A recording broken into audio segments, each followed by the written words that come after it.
आज आपण इथे आपल्या सुधाकरराव कुलकर्णी प्रतिष्ठान पानगाव या अंतर्गत जे कोरोना जागर घेतो त्याच्या 5व्या सत्रामध्ये आज मी डॉक्टर सुनीता पाटील अतिदक्षता तज्ञ आपल्याला कोरोना रुग्णावरील गंभीर व अतिगंभीर रुग्णावरील जे उपचार आहे त्याबद्दल माहिती देणार आहे.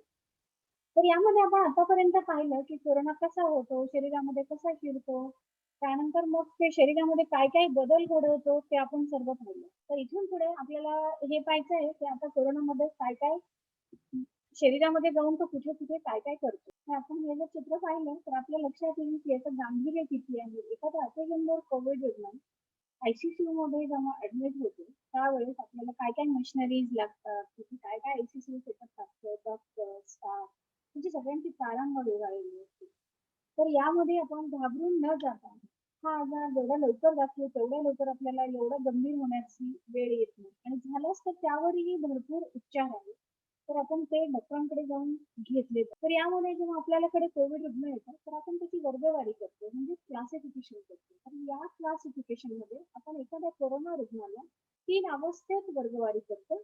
पहिली अवस्था जी आहे ती सौम्य स्वरूपाची असते म्हणजे संसर्गाची सुरुवातच असते थोडक्यात. तर याबद्दल आपण मागच्या सत्रामध्ये नक्की मोरे यांच्याकडनं बरचसं खूप डिटेलमध्ये ऐकलेलं आहे. तर यामध्ये आपण विभागणी करतो अ, ब आणि क गटामध्ये.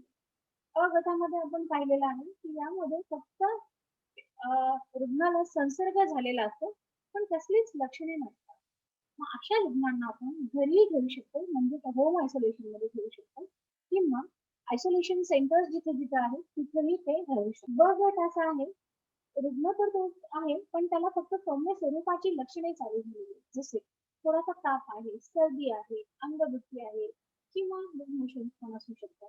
तर अशा रुग्णांना आपल्याला उपचार द्यावे लागतात. तर उपचार द्यायचे तर ते पण आपण मागच्या सत्रात ऐकलेलं आहे. आणि क गटामध्ये असे रुग्ण आहेत जे की थोडेसे धोक्याचे रुग्ण आहेत. जसं की शुगरचे पेशंट आहेत, मधुमेह, अ, हृदयरोगाचे रुग्ण आहेत, किडनीच्या आजाराचे रुग्ण आहेत किंवा जे रुग्ण कॅन्सरचे आहेत किंवा ज्या रुग्णांना कॅन्सरच्या थेरपी चालू आहेत किंवा कॅन्सरचे औषधोपचार चालू आहेत. अशी रुग्ण ह्या गटामध्ये येतात. आज जे आपण पूर्ण बघणार आहे त्यामध्ये आपल्याला 2 आणि 3 अशा कोविड रुग्णांना पाहायचं आहे. 2 मध्ये पण आपण त्यांना 2 विभागात डिव्हाईड करतोय. एक आहे 2A.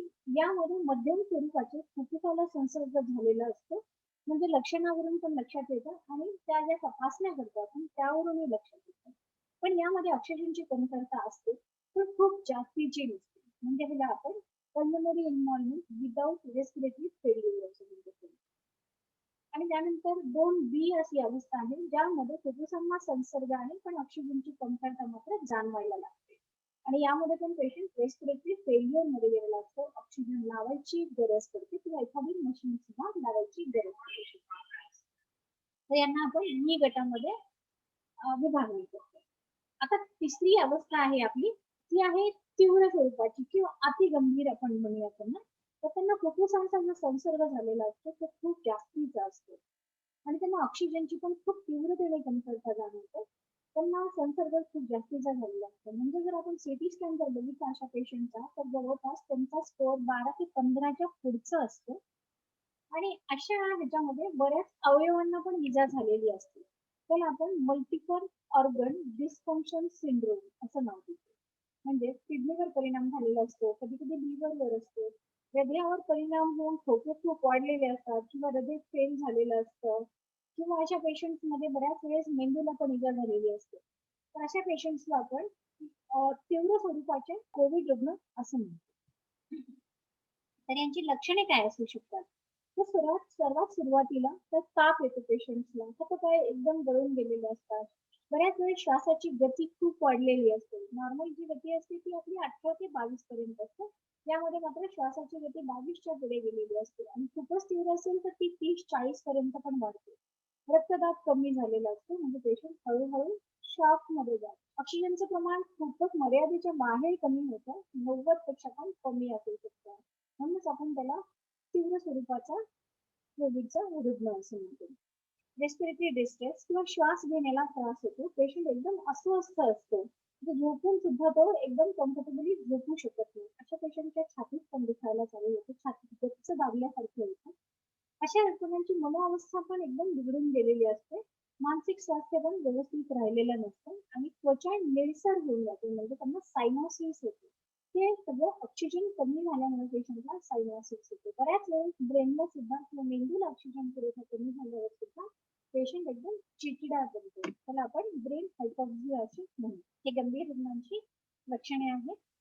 त्यानंतर आहे की अशा रुग्णांना कसं ओळखायचं, म्हणजे आणखीन हे वाढ होणार आहे किंवा आणखीन धोक्यामध्ये जाणार ते कसं ओळखायचं. तर त्यासाठी काही धोक्याची लक्षणं असतात. म्हणजे आपण हे रक्ताच्या तपासण्यामध्ये हे आपल्याला जाणवतं. एक आहे, पहिली तपासणी असते ती न्यूट्रोफिल लिम्फोसाइट रेशो. हा नॉर्मली जो आहे तो 3.5च्या खाली असतो, पण या पेशंटमध्ये मात्र तो वाढलेला असतो. 3.5 पेक्षा जास्त झालेला, म्हणजे ह्या रुग्णामध्ये लिम्फोसाइट्स कमी होतात आणि न्यूट्रोफिल वाढतात. दुसरं आहे एक एबीजी मध्ये आपण हे पाहतो, ऍट्रियल ब्लड गॅसेस, म्हणजे पेशंटला ऑक्सिजन किती लागतो, त्याचं किती राहतो आणि ब्लड मध्ये काय होतं. तर त्याला PaO2 बाय FiO2 रेशो असे म्हणतात किंवा PF रेशो म्हणतात. हा नॉर्मली 300च्या वर असतो. तर आपण ह्या रेशोवरून त्या पेशंटला सौम्य, मध्यम आणि तीव्र असं विभागणी करतो. सौम्य म्हणजे काय असतं, त्या पेशंटचा PF रेशो जो असतो तो 300 पर्यंत असतो. दुसरं आहे मध्यम स्वरूपाचा जो असतो, तर त्यामध्ये 200 ते 300 पर्यंत हा PF रेशो राहतो. आणि जो तीव्र स्वरूपाचा असतो, तर त्यामध्ये रुग्णांचा PF रेशो हा एकदम कमी झालेला असतो, म्हणजे 100 पेक्षा पण कमी झालेला असतो. तिसरं धोक्याचं लक्षण आपण ह्याच्यावरून जाणू शकतो की सायटोकाइन्स. हे शब्द आपण बऱ्याच जणांनी कोविडमध्ये ऐकलेला आहे किंवा वाचलेला आहे किंवा नेटवर पण शकतो. तर यामध्ये बरेचसे मार्कर्स आहेत. बरोबर, हे या अगोदर पण आपण ह्या टेस्ट करत होतो. बऱ्याच आजारामध्ये ह्यांची लेवल वाढलेली असते. तर सध्या आपण कोविडमध्ये त्याचं खूप महत्व आहे. जे वाढलेले असतील तर त्याचा अर्थ की पेशंट आपला जास्त सिरियस किंवा गंभीर स्वरूपाच्या आजाराकडे चाललेला आहे. पेशंटला व्हेंटिलेटर लावायची गरज पडू शकते किंवा यापेक्षा पुढे जाऊन औषधी देण्याची गरज पडते. जसं की आपल्याला अशा पेशंट्सला रेमडेसिवीर, टोसिलिझुमॅब असे इंजेक्शन द्यावे लागतात. यामध्ये CRP level, ferritin level, D dimer level, LDL, triglyceride ह्याच्या लेवल वाढलेले असतात. जर डी डायमर वाढलं असेल तर ह्याचा अर्थ पेशंटला रक्तामध्ये गुठळ्या होण्याचं प्रमाण ही खूप जास्तीच्या प्रमाणात. दुसरं आहे, आता हा जो आजार होतो तर एखाद्या साध्या व्यक्तीमध्ये होणं स्वाभाविक आहे आणि असे पेशंट लवकर नीटही होतात. पण जर एखादा व्यक्ती, धोका असलेल्या व्यक्ती कुठल्या आहेत ज्यांच्यामध्ये हा आजार खूप अतिगंभीर स्वरूपाचं घेण्याची लक्षणं, म्हणजे अतिगंभीर स्वरूपात जाण्याची शक्यता आहे किंवा असे पेशंट व्हेंटिलेटरवर पण जाण्याची शक्यता आहे. असे पेशंट कुठले आहेत? ज्यांचं वय 60 पेक्षा जास्त आहे, ज्या पेशंटला मधुमेहाचा आजार आहे किंवा ज्या पेशंटला हृदयाचा कुठला तरी आजार आहे, हृदयरोग आहे, हार्ट अटॅक येऊन गेलेला आहे, उच्च रक्तदाब आहे किंवा हृदयाच्या वॉलचा आजार आहे, तर असे पेशंट, बायपास झालेला पेशंट आहे.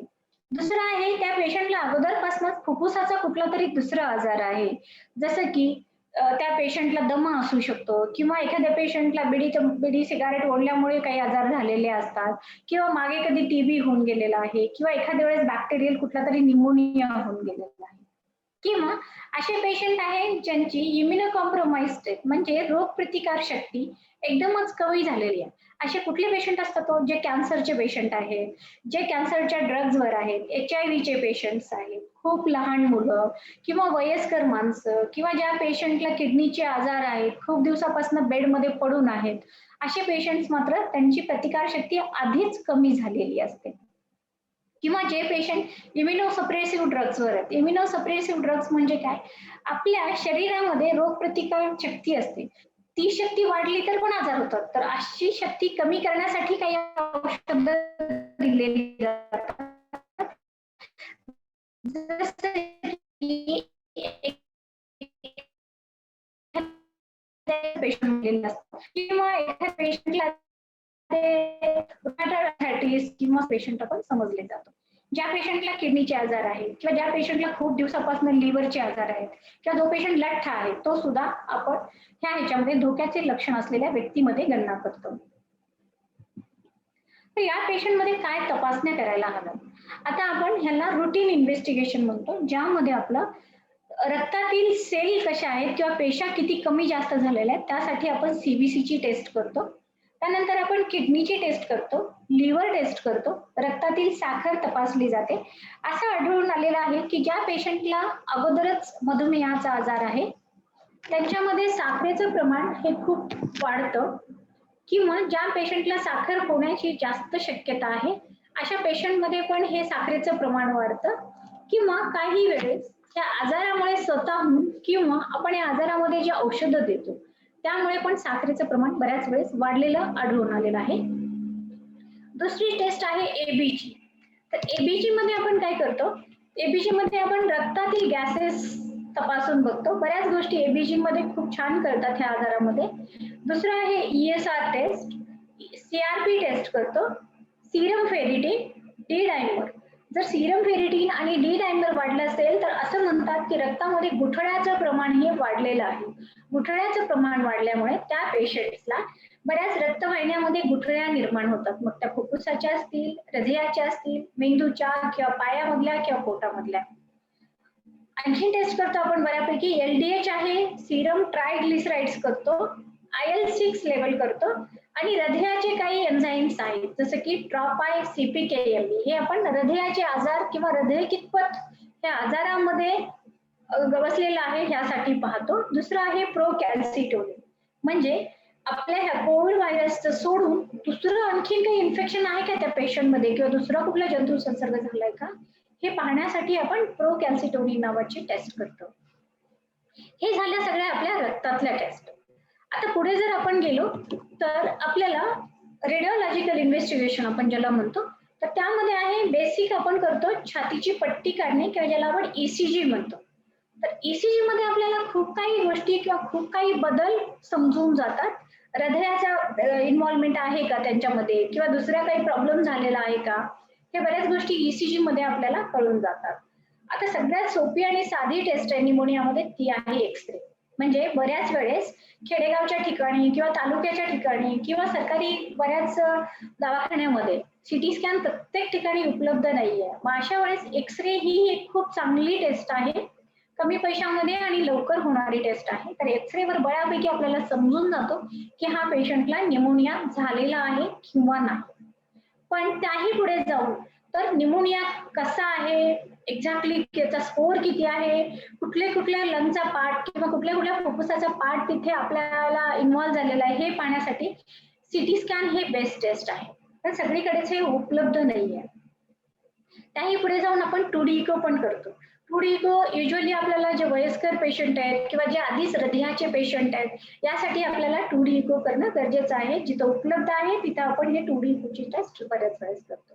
आता जी शेवटची टेस्ट मी दिलेली आहे सीटी पल्मोनरी एंजिओ ही सहसा करावी लागत नाही, पण काही पेशंट्स मध्ये ज्यांच्यामध्ये की दम कमीच नाही होते आपण असं सस्पेक्ट करतो अशा पेशंट्स मध्ये की फुफ्फुसाच्या वाहिन्यामध्ये काही गाठ बनलेली आहे का बाबा, तर अशा वेळेस काही पेशंट्स मध्येच आपल्याला ही टेस्ट लागते. जर आपण हे बघितलं एक्सरे जर बघितला तर पहा यामध्ये पहिला एक्सरे हा नॉर्मल आहे. म्हणजे एखाद्या पेशंट मध्ये हा एकदम चांगला एक्सरे आपण म्हणतो. आता फुफ्फुसाची जर त्याच्यामध्ये जर फुफ्फुस इन्व्हॉल्व झाले की नाही किंवा फुफ्फुस सहभागी झाले की नाही हे बघण्यासाठी जर आपण बघितलं तर बी एक एक्सरे आहे, पण तो युजली कोरोनामध्ये असा एक्सरे नसतो, हा बॅक्टेरियल निमोनियामध्ये असतो. जर सी टाईपचा एक्सरे बघितला तर सी मध्ये बघा निमोनिया होतोय पेशंटला तरीही कमी स्वरूपाचा आहे, म्हणजे मध्ये मध्ये मध्ये कुठेतरी तिथे स्पॉट्स आहेत. पण जर आपण चौथा एक्सरे बघितला डी वाला तर त्यामध्ये बघा दोन्ही साइड मध्ये फुफ्फुसामध्ये बऱ्यापैकी पांढरे पांढरे पांढरे डाग आलेले आहेत. म्हणजे त्या पेशंटचा निमोनिया आता वाढत चाललेला आहे आणि तो गंभीर किंवा अतिगंभीर स्वरूपाकडे चाललेला आहे असं आढळून येतं. हा एक एक्सरे आहे बघा. पहिला एक्सरे एकदम छान काळा काळा काळा आहे, हवा भरलेली आहे दोन्ही साईडला. पण दुसरा एक्सरे जर आपण बघितला तर कुठेतरीच हवा दिसते, कुठेतरीच काळेपणा दिसतो, बाकी सगळं पांढरं पांढरच दिसतं. आपण ह्याला व्हाईट लंग म्हणतात. व्हाईट लंग हे खूप धोक्याचं आणि डेंजर लक्षण आहे. म्हणजे असे पेशंट सहसा व्हेंटिलेटर सपोर्टवर जाण्याची शक्यता असते. त्याही पुढे जाऊन आपण सिटी स्कॅन, तसं आपल्या डॉक्टर गुले सरांनी याबाबत आपल्याला खूप छान सांगितलेलं आहे की 17 मध्ये तरी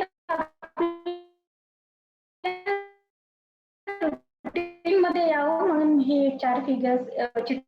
तर पुढे जाऊन बघा कसं त्यामधले हळूहळू हळूहळू काळेपणा कमी होत होत पांढरेपणा वाढत चाललेला आहे.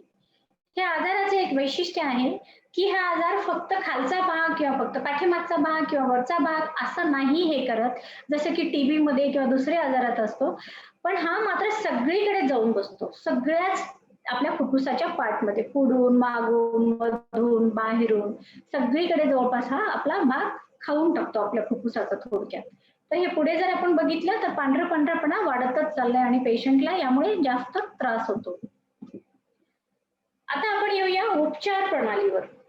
उपचार प्रणाली जी आपण दिलेली आहे, तर ही जी उपचार प्रणाली मी सुरुवातीची दिलेली आहे, हे आपण जवळपास सौम्य पेशंट पासनं ते खूप अतिगंभीर पेशंट पर्यंत पण हे सगळंच देतो जवळपास. हे पॅरेंट इंजेक्शन जर सोडलं तर. तर बघा छान आहे, हे तोंडाने घ्यायचीच औषधं आहेत. तर यामध्ये आपण सुरुवातीला जे देतो त्यामध्ये अँटीव्हायरल ड्रग म्हणजे ह्या व्हायरसचं जे रेप्लिकेशन आहे किंवा त्याचा जो डीएनए आरएनए आहे त्याला वाढूच न देता हे काम करतं. हे फॅव्हिपिराविर टॅबलेट म्हणतो आपण, ह्याला गोळी म्हणतो.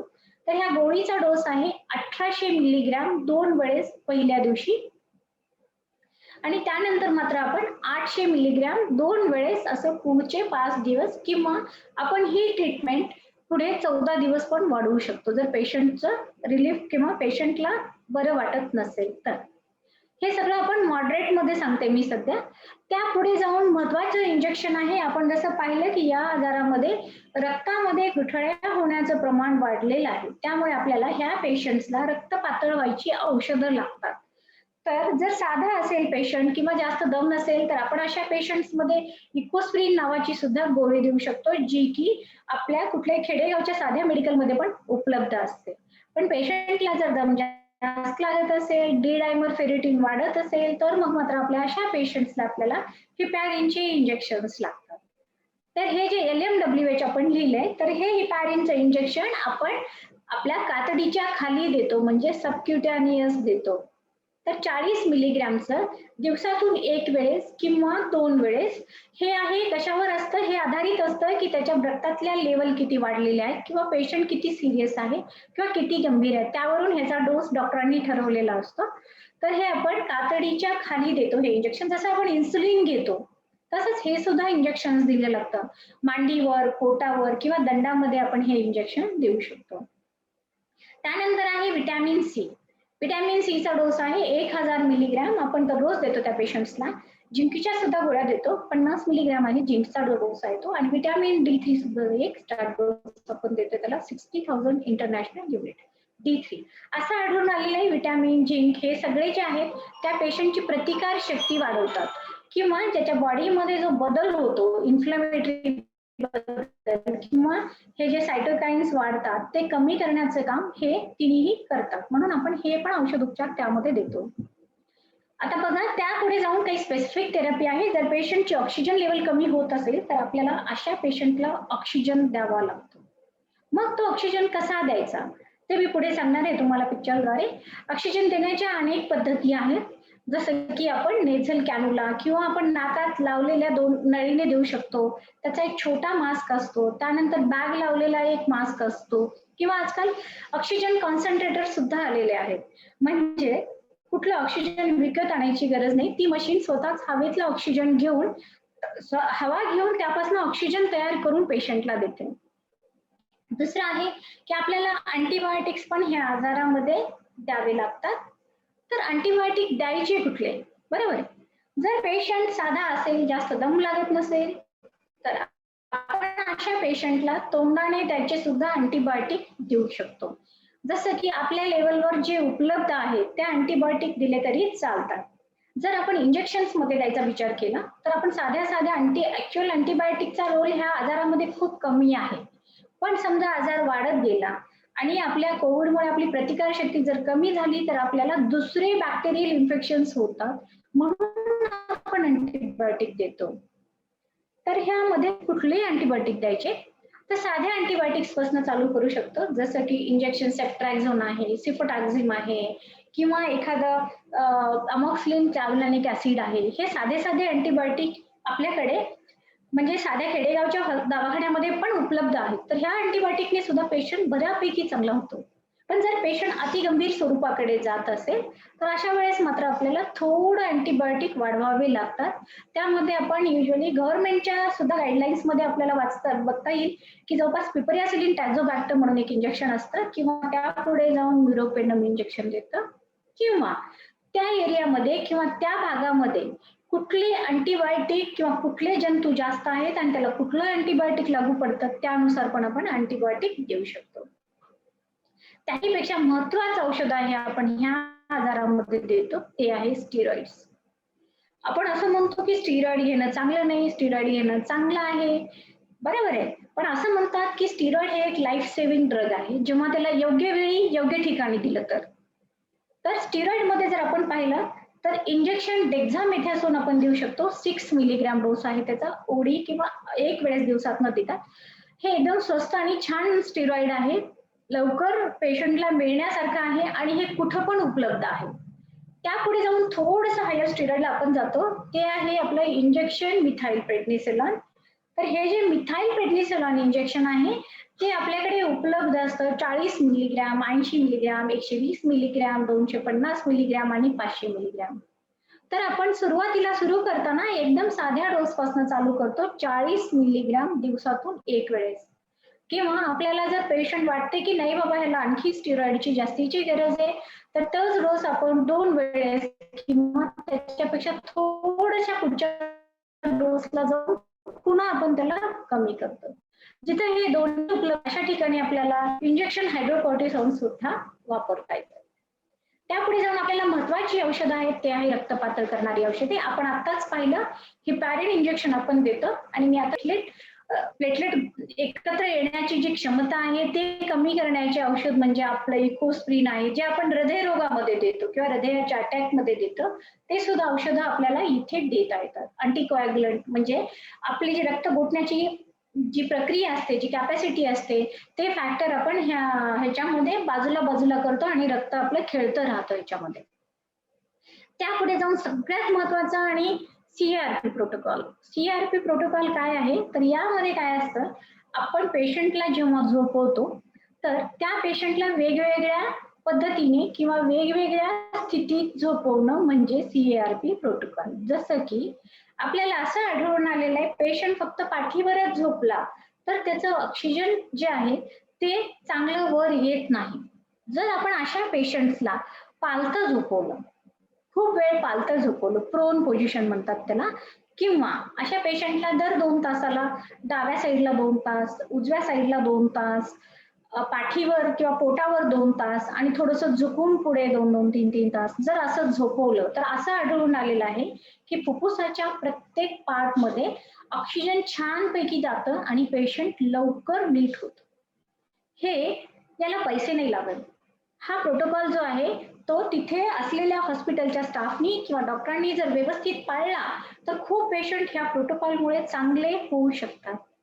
तर ह्या पोझिशन मध्ये झोपवताना आपण ऑक्सिजन वरचा पेशंट, व्हेंटिलेटर वरचा पेशंट, बायपॅप वरचा पेशंट, प्रत्येकाला ही पोझिशन आपण देऊ शकतो.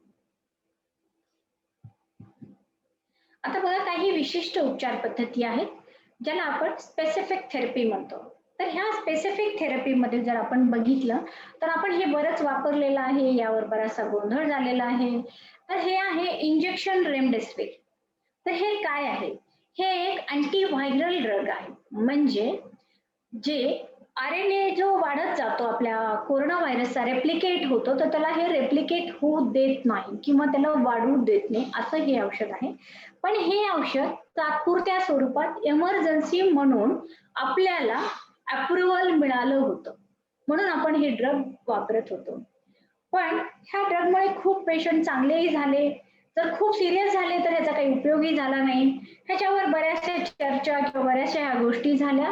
पण आता जरी झालं तर रेमडेसिवीर ड्रग हे आहे, पण हे ड्रग डॉक्टरांच्या सल्ल्यानुसारच डॉक्टरांनी ठरवलं किंवा डॉक्टरांना वाटलं की नाही ह्या पेशंटला ह्या औषधाची गरज आहे तरच वापरावं. त्या पुढे जाऊन एक इंजेक्शन होतं, त्याचं नाव आहे टोसिलुझुमाब. हे पण आपण ऐकलेलं आहे. टोसिलुझुमाब इंजेक्शन तेव्हाच देतात जेव्हा एखादा पेशंट कोविड पॉझिटिव्ह आहे, त्याच्या रक्तामधल्या ज्या लेवल्स आहेत जसं की डिडायमर आहे, IL-6 आहे, सिरम फेरिटिन आहे, हे खूप वाढलेले आहेत आणि सिटीवर पेशंटला खूप सारा निमोनिया दिसायला लागलेला आहे. पेशंट कुठल्याच औषधाला दाद देत नाहीये. अशा वेळेस आपण हे इंजेक्शन वापरतो. हे इंजेक्शन जवळपास 30 ते 40 हजारापर्यंत असतं. तर हे इंजेक्शन 100 मिलीग्रॅम पासून ते जवळपास 400 मिलीग्रॅम पर्यंत उपलब्ध आहे. ह्या इंजेक्शनचा डोस आहे 8 मिलीग्रॅम पर केजी बॉडी वेट. म्हणजे एखाद्या पेशंट्सला जर आपल्याला हे इंजेक्शन द्यायचं असेल तर आपण 400 ते 800 मिलीग्रॅम देतो. पेशंटच्या त्याच्या परिस्थितीवर किंवा त्याच्या सिरियसनेसवर किंवा त्याच्या गंभीरतेवर ह्याचा डोस अवलंबून असतो. त्यापुढे जाऊन एक इंजेक्शन उपलब्ध आहे ज्याचं नाव आहे इटोलिझुमॅब. टोसिलिझुमॅब सारखंच हे एक इंजेक्शन आहे इटोलिझुमॅब. तर याचा डोस आहे 1.6 मिलीग्रॅम पर केजी बॉडी वेट. हे देतो आपण इटोलिझुमॅब. काही वेळेस आपण सगळ्यांनीच ऐकलं की प्लाझ्मा थेरपी, प्लाझ्मा डोनेट करा, कोविड होऊन गेला प्लाझ्मा द्या, त्याचे बरेचसे फोटो पण आपण पाहिले. तर हे प्लाझ्मा थेरपी पण एक एक्सपेरिमेंटल थेरपी आहे ज्यामध्ये कोविड रुग्ण पॉझिटिव्ह होऊन गेल्यानंतर जवळपास 3 महिन्यांनी त्याला प्लाझ्मा देता येतो. म्हणजे जसं की आपण एखादं रक्तदान करतो तसंच हे प्लाझ्मा पण रक्तदानाचाच एक प्रकार आहे.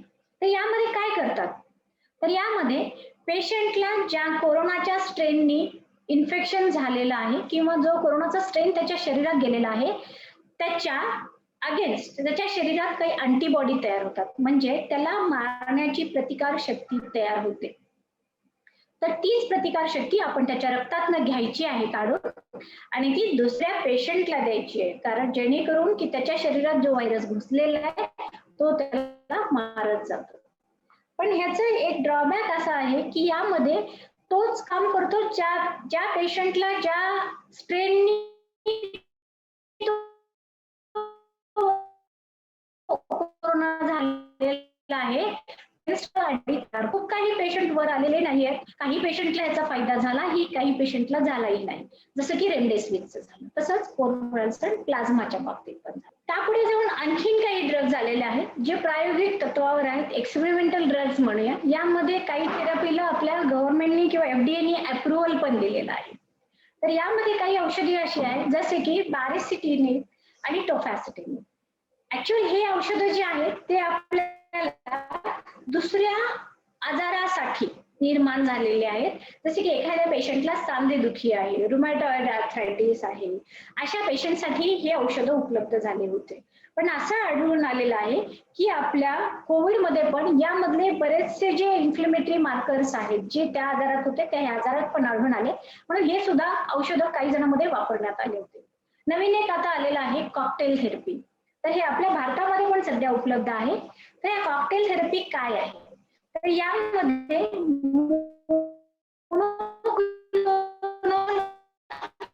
अँटीबॉडीज आहे. मोनोक्लोनल अँटीबॉडी म्हणजे शरीरातून एखाद्याच्या क्लोनिंग प्रोसिजरनी ह्याला त्या अँटीबॉडी खूप साऱ्या वाढवायच्या. म्हणजे आर्टिफिशियल अँटीबॉडी आपण ज्याला म्हणूया. एखाद्या अॅनिमल्स मध्ये वगैरे ते इंजेक्ट करतात, त्यांच्यामधनं ते अँटीबॉडी काढतात आणि त्यापासून हे औषधं बनवली जातात. तर हे औषधं बऱ्याच आजारावर पण सध्या उपयोगी येत आहेत. जसं की कॅन्सर मध्ये ह्याचा ट्रायल चालू आहे, तसंच आपल्या कोरोनामध्ये पण ह्याचा ट्रायल चालू आहे. तर हे कॉकटेल थेरपी सध्या आपल्या भारतामध्ये उपलब्ध आहे ज्यामध्ये 2 औषधं कंबाईन केलेले आहेत, कॅसिलिव्हिमॅब आणि इमडेव्हिमॅब. तर हे औषधं जवळपास 600 मिलीग्रॅम डोस मध्ये एकत्र कंबाईन केले जातात. तर ह्याची जी हे आहे म्हणजे प्राइस जी आहे किंवा किंमत ज्याला आपण म्हणूया तर 1,20,000 आहे जवळपास. पण हे एक औषध आपण 2 पेशंटला वाटूनही देऊ शकतो. तर जवळपास एका पेशंटला हे 60,000ला पडतं. पण हे द्यायचं कोणाला मग, तर हे देण्यासाठी आपल्याला खूप लवकर म्हणजे एखाद्या पेशंटला आजार आहे असं कळालं, थोडंसं त्याला माइल्ड सिम्पटम्स आहेत तर जवळपास 48 ते 72 तासाच्या आत दिलं तर ह्याचे खूप चांगले रिझल्ट आहेत असं अभ्यास सांगतो. म्हणजे त्याच्या स्टडी सांगतात. आणि जास्तीत जास्त आपण 7 दिवसाच्या आत हे औषधं देऊ शकतो. त्यापेक्षा जास्त दिलं तरी ह्याचा सहसा काही फायदा होत नाही. सहसा यासाठी कुठल्या रुग्णांना आपण प्रिफर करायला पाहिजे, जे रुग्ण खूप इम्युनो कॉम्प्रोमाइज आहेत, म्हणजे ज्यांची प्रतिकारशक्ती खूप कमी आहे, म्हणजे ज्यांच्या शरीरामध्ये अँटीबॉडी तयार करण्याची ताकदच कमी आहे. सहसा अशा पेशंटमध्ये हे प्रिफर केलं जातं. म्हणजे जसं की एखादा पेशंट डायलिसिसवर आहे, एखादा पेशंट कॅन्सर थेरपीवर आहे, खूप दिवसापासून बेडरिडन पेशंट आहे, ज्याच्यामध्ये की हे अँटीबॉडी तयार करण्याची पॉवरच संपवून गेलेली आहे. अशा पेशंटमध्ये युजली आपण हे कॉकटेल थेरपीचा प्रयोग करू शकतो. आता त्यापुढे जाऊन आणखीन सॉरी हे परत आले आपल्याकडे कॉकटेल थेरपी. त्यामध्ये आणखीन 2 ड्रग्ज आहेत, बेवॅसिझुमाब आणि लेन्झिलुमाब. हे पण आपण ट्रायल बेसिसवर देतो. पुढे एक मला सांगायचं होतं आणि ह्यामध्ये आणखीन 1-2 थेरपी आहेत जे की आपण बेड साईड पेशंटला करतो, चेस्ट फिजिओथेरपी. चेस्ट फिजिओथेरपी म्हणजे छातीमध्ये बसलेला जो कफ आहे तो बाहेर काढणे. फिजिओथेरपिस्ट म्हणजे व्यायामाचे डॉक्टर त्याला खूप छान छातीला असं मारून मारून त्याचं ते हे बाहेर काढतात, कफ बाहेर काढतात, जेणेकरून की छाती मोकळी होऊन जाते. आणि दुसरं आहे स्पायरोमेट्रिक एक्सरसाइजेस. एक छोटीशी मशीन मिळते, बॉल खालीवरी होतात त्याच्यामध्ये. तर त्यामध्ये पेशंट्सला आपण ते फुंकायला लावतो, बॉल खाली किंवा वर जातात आणि ते पण एक चांगली थेरपी आहे पेशंटला. पेशंट स्वतः पण ते करू शकतो. हे बघा ऑक्सिजन मास्क आपण पेशंटला लावलेला आहे, त्याला हडसन्स मास्क म्हणतात. तर यामध्ये जवळपास 30% ऑक्सिजन पेशंटला जातो. डिपेंड आहे याच्या वेगवेगळ्या कलरवर डिपेंड असतं. तर ह्याला 4 ते 5 लिटरनी ऑक्सिजन देऊन जर आपण दिला तर जवळपास पेशंटला मॅक्झिमम आपण 30% ऑक्सिजन देऊ शकतो याच्याने. दुसरा आहे नेझल कॅन्युला. याच्याने सुद्धा आपल्याला जवळपास 35% ऑक्सिजन पेशंटला देता येतं. म्हणजे नाकामध्ये ते 2 नळ्या घालतो आपण. आता हे आहे बॅग मास्क, म्हणजे 80% ऑक्सिजन आपण ह्या मास्कनी देऊ शकतो. ही खूप सोपी मशीन आहे. हा जो मास्क आहे तो फक्त फिट बसला पाहिजे, वरून लावता येतो आणि पेशंटला ह्या मशीनवर घेऊन ह्याच्यातून पण आपल्याला मशीनला ऑक्सिजन जोडून किंवा मास्कला ऑक्सिजन देऊन आपण पेशंटला देऊ शकतो. यामुळे काय होतं, यामुळे पेशंटचे जे अल्व्हेओलाई आहेत किंवा फुफ्फुसाच्या ज्या बाग आहेत त्या छान उघडलेल्या राहतात आणि शेवटपर्यंत आपल्याला त्या अल्व्हेओलाई मध्ये किंवा त्या फुफ्फुसाच्या बॅग्स मध्ये ते ऑक्सिजन देता येतं. फक्त एवढंच आहे की यामध्ये पेशंटला सुरुवातीला असं वाटतं की नाही मला खूप काहीतरी अडचण होते, मला हे नकोच, असं पेशंट थोडे चिडचिडे बनतात. पण जेव्हा पेशंटला कळतं की नाही बाबा याच्यामुळे माझा श्वास चांगला चालायला लागलाय, त्यावेळेस मात्र पेशंट हे घ्यायला तयार होतात. पण यामध्ये असं आहे की मध्ये मध्ये काढून मग पेशंटला आपल्याला पाणी द्यावं लागतं, जेवायला द्यावं लागतं. तर हे थोडस हे आहे वर्क आहे, पण हे खूप बेस्ट मशीन आहे आणि यावर पेशंट खूप छान वरी येतात, म्हणजे चांगले होतात. हे पण तेच आहे, बायपॅपच मशीन आहे, पण यामध्ये मात्र ती व्हेंटिलेटर सोबत जोडलेली आहे. व्हेंटिलेटरचं बायपॅप दिलेला आहे. यामध्येही हा मास्क मात्र वरूनच लावला जातो. त्याचा फायदा हे होतो की पेशंट आपल्याला मास्क काढल्यानंतर बोलू शकतो, स्वतःहून खाऊ शकतो, स्वतःहून पाणी पिऊ शकतो, पेशंटच्या अडचणी पेशंटला सांगता येतात. पण काही वेळेस मात्र आपल्याला हा मास्क वापरता येत नाही. कशा वेळेस, जर पेशंट शॉक मध्ये चालला असेल, बीपी कमी होत असेल, पेशंट पूर्णपणे शुद्धीवरच नाही आहे, तर अशा वेळेस आपल्याला ह्या पेशंटला असा मास्क लावता येत नाही. अशा वेळेस मात्र आपल्याला त्यांना इन्व्हेझिव्ह व्हेंटिलेटर किंवा श्वासाची नळी तोंडामध्ये घालून मग व्हेंटिलेटरवर घ्यावं लागतं. हे एक छान मशीन आहे ज्याच्यामध्ये हाय फ्लो नेझल कॅन्युला, बघा आधीचा पण नाकात घातलेलाच कॅन्युला होता, हा पण आहे. आपल्या ह्या सेकंड कोविडच्या आजारामध्ये असं आढळून आलं की ह्या मशीनवर खूप सारे पेशंट चांगले झालेले आहेत. पण दुर्दैव असं झालं मध्ये काही काळात की तेवढा ऑक्सिजन आपल्याला पेशंटला देता आला नाही, कारण ऑक्सिजनची खूप कमतरता झाली. हा आहे पिक्चर, जर आपण पाहिलं तर यामध्ये पेशंट व्हेंटिलेटरवर घेतलेला आहे, श्वासाची नळी मात्र मधून टाकलेली आहे. बरोबर आहे, मधून टाकून त्याला जोडलेलं आहे. हे पण एक चांगल्या प्रकारची श्वास देण्याची मशीन आहे. पण यामध्ये एक असं हे होतं की पेशंटला बोलता येत नाही, यामध्ये त्याचं बोलणं बंद होतं, खाणं बंद होतं. मग अशा वेळेस आपल्याला नाकात नळी टाकून पेशंटला खायला द्यावं लागतं. मग सारखं सारखं त्या नळीमध्ये अडकलेली जी घाण आहे ती आपल्याला सक्शन मशीननी काढावी लागते. मध्ये मध्ये पेशंटला पाहावं लागतं की नळी बंद झाली का, चालू झाली का. आणि हे आपलं इन्व्हेझिव्ह व्हेंटिलेटर आहे जे आपण ह्या पेशंटसाठी वापरतो. आणि हे सांगितलं होतं की एखादा गंभीर किंवा अतिगंभीर रुग्ण सुद्धा आपल्याला पालता झोपवता येतो, CARP प्रोटोकॉल, किंवा ज्याला आपण म्हणतो की पेशंटला प्रोन पोझिशन द्या, ज्यामुळे की पेशंटचं ऑक्सिजन छान होईल. तर हे प्रोन पोझिशन मध्ये आपण पेशंटला इथे झोपवलेलं आहे, छान एकदम रिलॅक्स झोपतो. आणि असं आढळून आले की जर आपण असं पेशंटला झोपवलं तर असे पेशंट लवकर आजारातनं बाहेर येतात. ही जर आपण परिस्थिती बघितली, जागतिक स्थिती आहे. आता मृत्यूदर खूपच कमी झालेला आहे, मध्ये काही काळ आपला मृत्यूदर खूप जास्त होता. हे महाराष्ट्रातली सद्यस्थिती आहे आपली, ज्यामध्ये आपल्याकडे रुग्णसंख्या जी आहे ती जवळपास 61,49,264 आहे.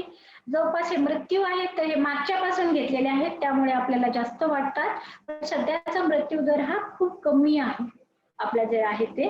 आणि आपल्या लातूरमध्ये पण दररोज नाही म्हणलं तरी थोडेफार पेशंट्स निघायलाच लागलेत.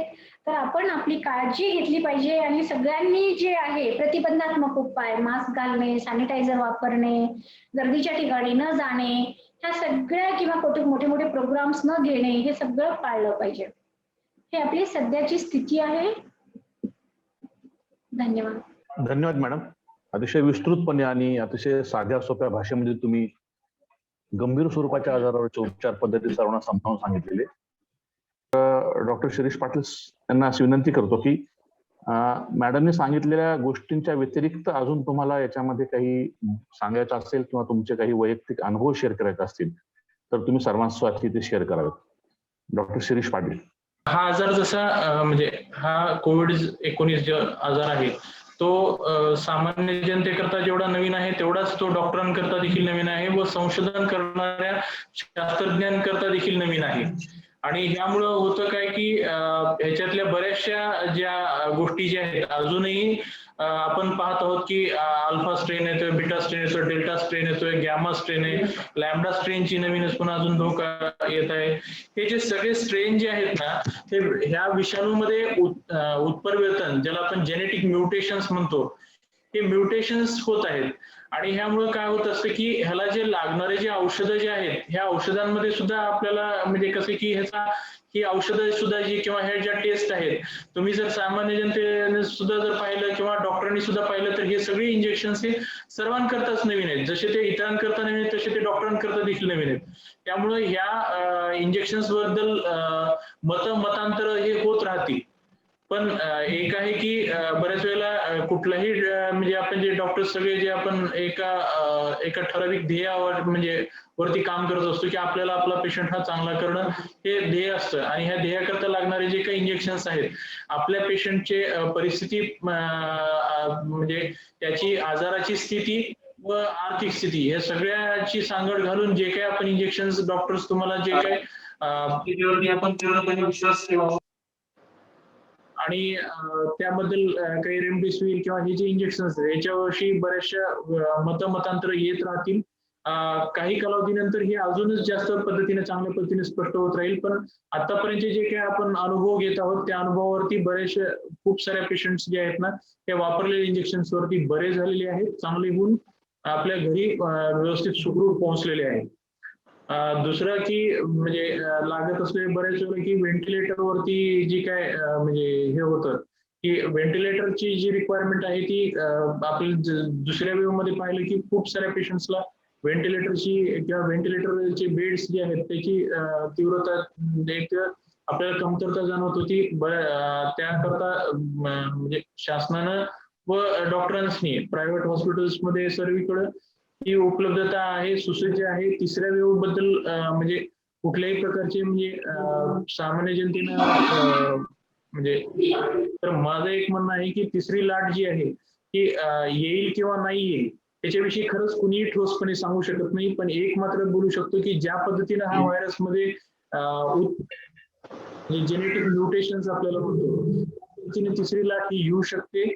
आपल्या एक आहे की बऱ्याच वेळेला म्हणजे आपण एक लक्ष द्यायचं की एक माणूस म्हणून आपल्या हातात ज्या काही गोष्टी आहेत त्याच्यावरती आपण लक्ष केंद्रित करावं की ज्या गोष्टी आपल्या हाताच्या किंवा आपल्या कंट्रोलच्या बाहेर आहेत त्यांच्याविषयी आपण विचार करून त्या गोष्टीविषयी म्हणजे त्याचा विचार करण्यापेक्षा की आपण कशा पद्धतीनं सोशल डिस्टन्सिंग आहे, मास्क घेणं आहे किंवा वॅक्सिनेशन जेवढं आपण सगळ्यांना म्हणजे वॅक्सिन जेवढं आपण एनकरेज करू जेवढं आपण उत्साहाने आपले सगळे लोक जे आहेत ते वॅक्सिनेट होतील. जेवढ्या लवकर वॅक्सिनेशनचं कव्हरेज जास्त असेल तेवढ्या म्हणजे आपल्याला आजार होणार नाही असं मी डेफिनेटली म्हणणार नाही. पण वॅक्सिन घेतल्यानंतर जरी आजार जरी झाला तर त्याचं स्वरूप हे मात्र नक्कीच सौम्य स्वरूपात राहील. हा आपण दुसऱ्या वेव्ह मध्ये बऱ्याचशा डॉक्टरांच्याच बाबतीत व इतर पेशंट ज्यांना वॅक्सिन मिळालेले त्यांच्या बाबतीतला अनुभव आम्ही घेतलेला आहे. मला एक दोन म्हणजे प्रश्न असं नाहीये, हे स्टेटमेंट्स आहेत म्हणा किंवा सजेशन्स आहेत की आणि ऑफकोर्स यात थोडासा प्रश्न पण आहे. तर ऍक्च्युली दोन गोष्टींना खूप महत्व दिले गेले. एक म्हणजे ब्रिदिंग एक्सरसाइजेस, जेव्हा पेशंट ऍडमिट आहे किंवा इव्हन घरी सुद्धा आहे, होम आयसोलेशन मध्ये आहे. आणि डाएट बद्दल मी मागच्या वेळेस विचारलं होतं. तर इस्पेशली ब्रिदिंग एक्सरसाइजेसचा किती फायदा होतो आहे किंवा तुम्ही वापरलाय का ब्रिदिंग एक्सरसाइजेस आणि कुठल्या स्टेजला वापरले पेशंट? ब्रिदिंग एक्सरसाइजेस हे अतिशय महत्वाचे आहेत. ह्या म्हणजे हे तुम्ही जे विचारताय किंवा ते कुठल्या स्टेजला वापरले. ब्रिदिंग एक्सरसाइजेस मध्ये आपण म्हणजे मी जसं मागे सुद्धा बोललो होतो की सौम्य स्वरूपात सुद्धा आपण 6 मिनिट वॉक टेस्ट जी वापरलेली आहे. 6 मिनिट वॉक टेस्ट म्हणजेच एक प्रकारचा एक्सरसाइजच आहे की 6 मिनिट आपण चालतो. म्हणजे आपल्या व्यक्ती कुठलाही किंवा जो रुग्ण आहे तो चालण्याच्या अगोदरचं त्याचे ऑक्सिजन लेवल व त्याच्या नाडीचे ठोके आणि 6 मिनिट चालल्यानंतरच्या नाडीचे ठोके व त्याच्यानंतरची ऑक्सिजनची लेवल ह्याच्यामध्ये जर 3 पेक्षा जास्त जर ऑक्सिजन लेवल जर ड्रॉप करत असेल तर आपल्याला डेफिनेटली त्यावेळेस सुद्धा लक्षात येतं की ह्या पेशंट्सला थोडस जास्त काळजी घ्यावं लागणार आहे व त्या रुग्णांनी त्वरित आपल्या ट्रीटिंग डॉक्टर्स कडे संपर्क साधायचा आहे. आणि अशा प्रकारचे जे 6 मिनिट वॉक टेस्ट आहे आम्ही पेशंटला सजेस्ट करतो की त्यांनी दिवसातनी 2 वेळेला करावी, सकाळी 9 वाजता एक आणि अंदाजे संध्याकाळी 6 वाजता. आणि ही जी एक्सरसाइज आहे ती साध्या आपण ज्या जिथे कुठे क्वारंटाईन झालेले आहोत आपण जे मध्ये आहोत तिथे देखील हा करू शकता.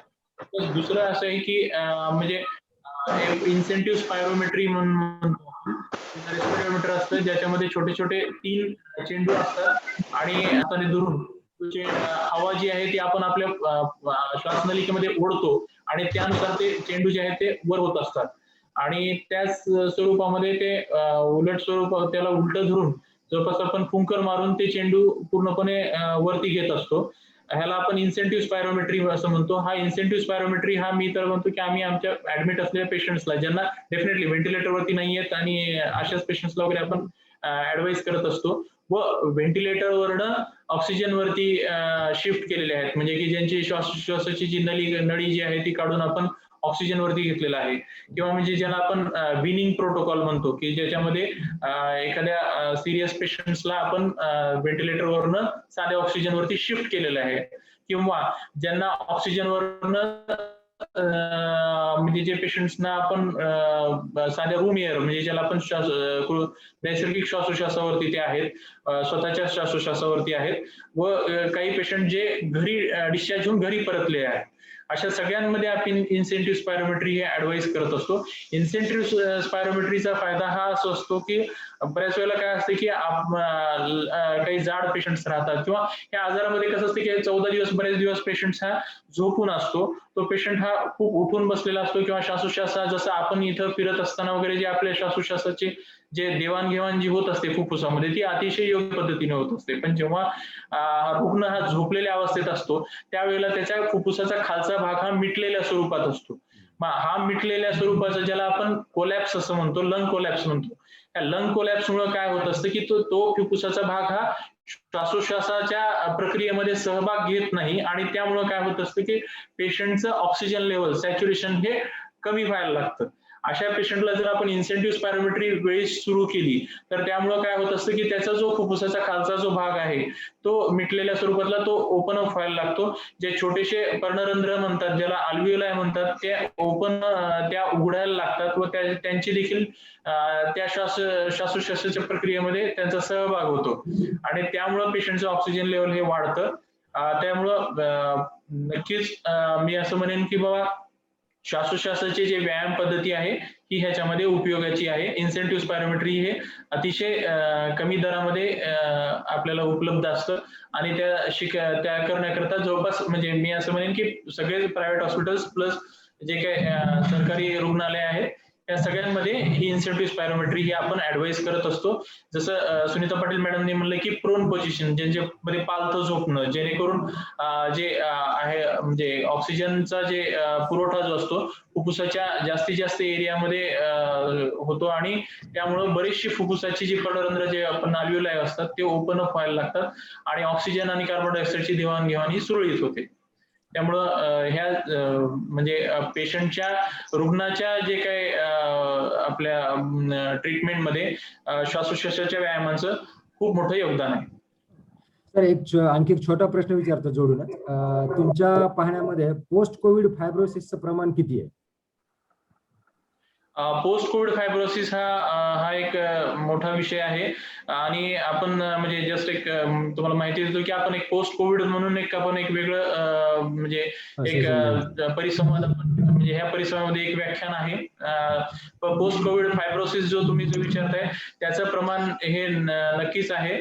ज्या पेशंट्स मध्ये व्हेंटिलेटर वरती किंवा ज्याला आपण कृत्रिम श्वासोच्छवासावरती जे गेलेले आहेत त्या पेशंट्स मध्ये जास्ती करून हे प्रमाण आढळलेलं आहे व त्यासोबतच असे काही पेशंट ज्यांना श्वासोच्छवासाचा पूर्वीचा आजार आहे म्हणजे कोरोना होण्याच्या अगोदरचे काही मूलभूत आजार ज्याला आपण कोमॉर्बिडिटीज म्हणतो, म्हणजे की पेशंट कोमॉर्बिडिटीज म्हणजे काय तर पेशंटला एक सोडून अजून आजारांचा समूह असणं, त्याच्यामध्ये की दम्याचा म्हणजे अस्थमा असू शकतो किंवा त्याला सीओपीडी असं म्हणतो की ज्याच्यामध्ये त्याची श्वासनलिका जी असते ती साईजनी छोटी झालेली असते किंवा जे पेशंट्सना म्हणजे काही व्यसनं असतात की बाबा ज्याला आपण धूम्रपान म्हणतो किंवा हे जे व्यसनं असतात अशा पेशंट्स मध्ये फायब्रोसिसचं प्रमाण हे जास्ती प्रमाणात आहे.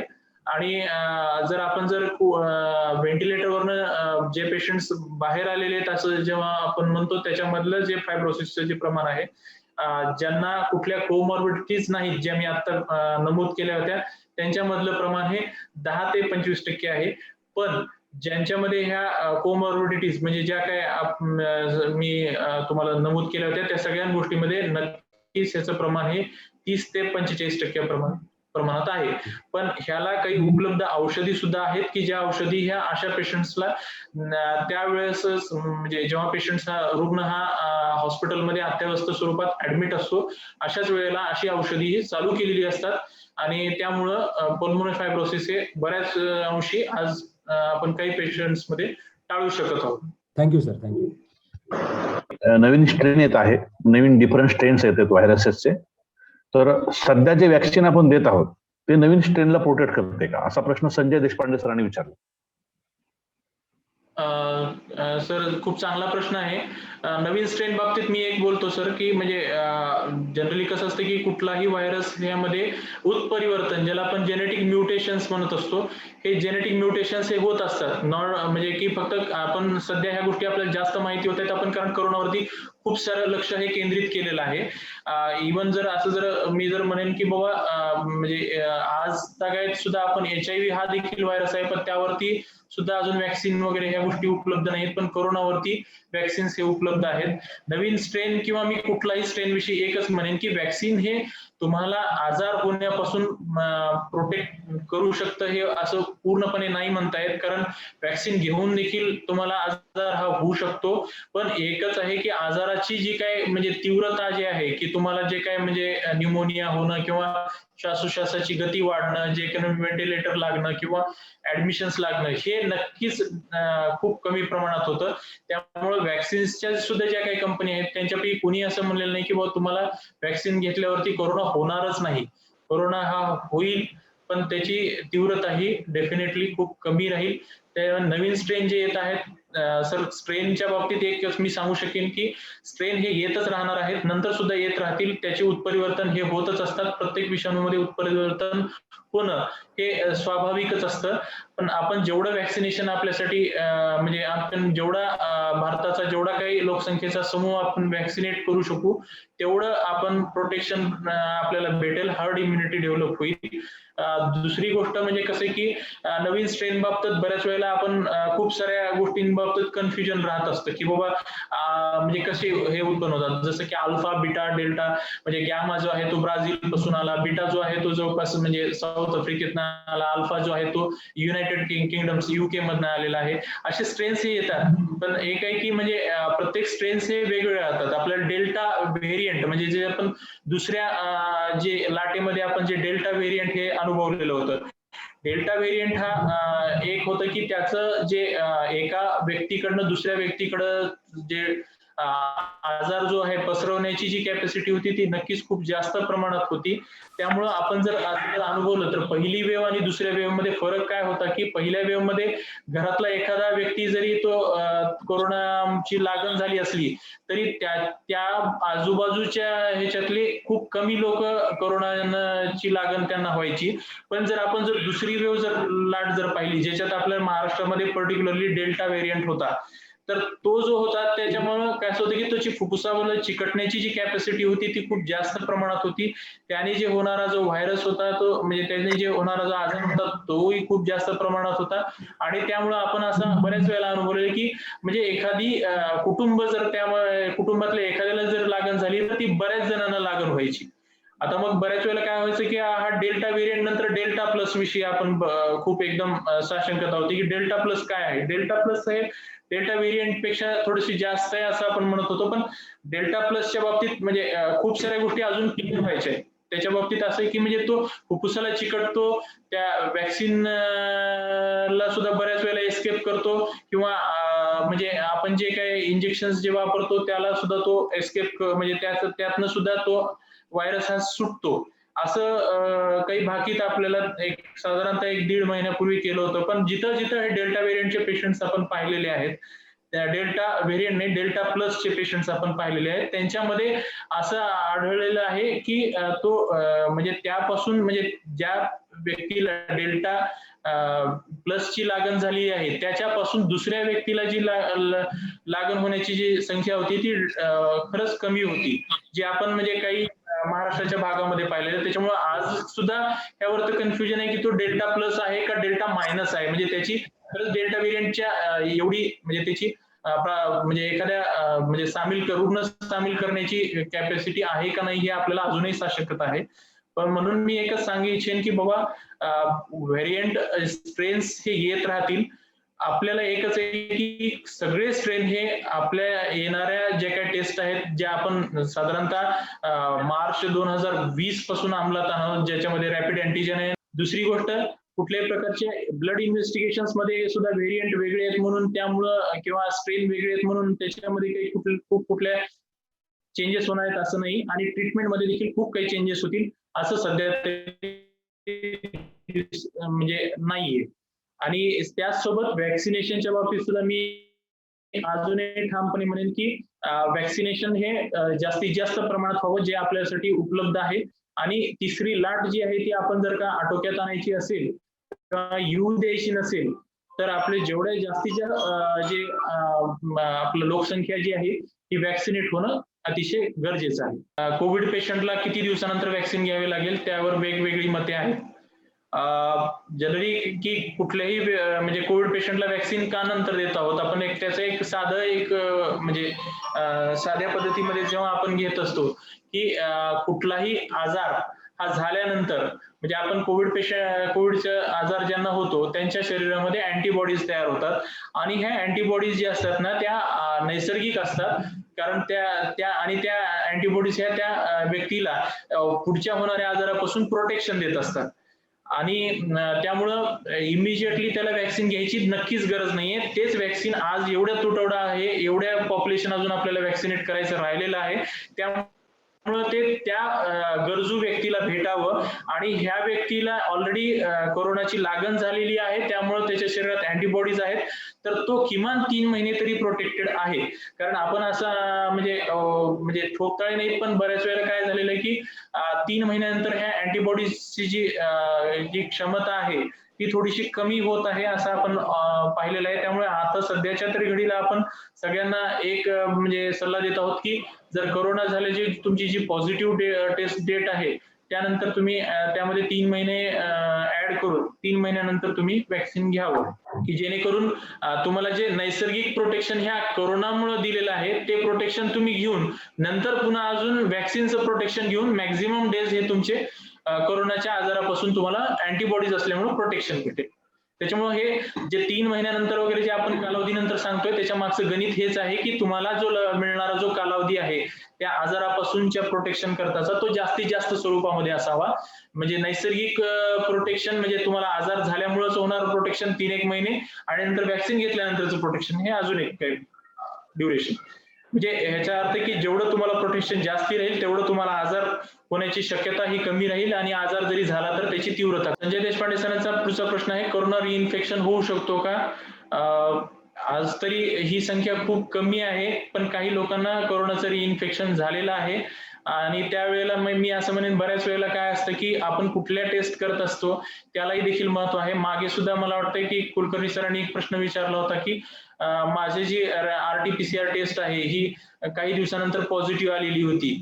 तर बऱ्याच वेळेला काय होत असतं की RT-PCR टेस्ट ही म्हणजे आपल्याकडच्या ज्या काही मशीन्स आहेत त्या डेड व्हायरस म्हणजे मृत विषाणू देखील खूप चांगल्या पद्धतीने ते कॅचअप करत असते. त्यामुळं ते बऱ्याच वेळेला ती पॉझिटिव्ह येत असते काही कालावधीनंतर सुद्धा. आणि आम्ही असं बऱ्याच जणांच्या बाबतीत पाहिले महिना काय दीड महिने ते पेशंटचे RT-PCR पॉझिटिव्ह राहत असतात.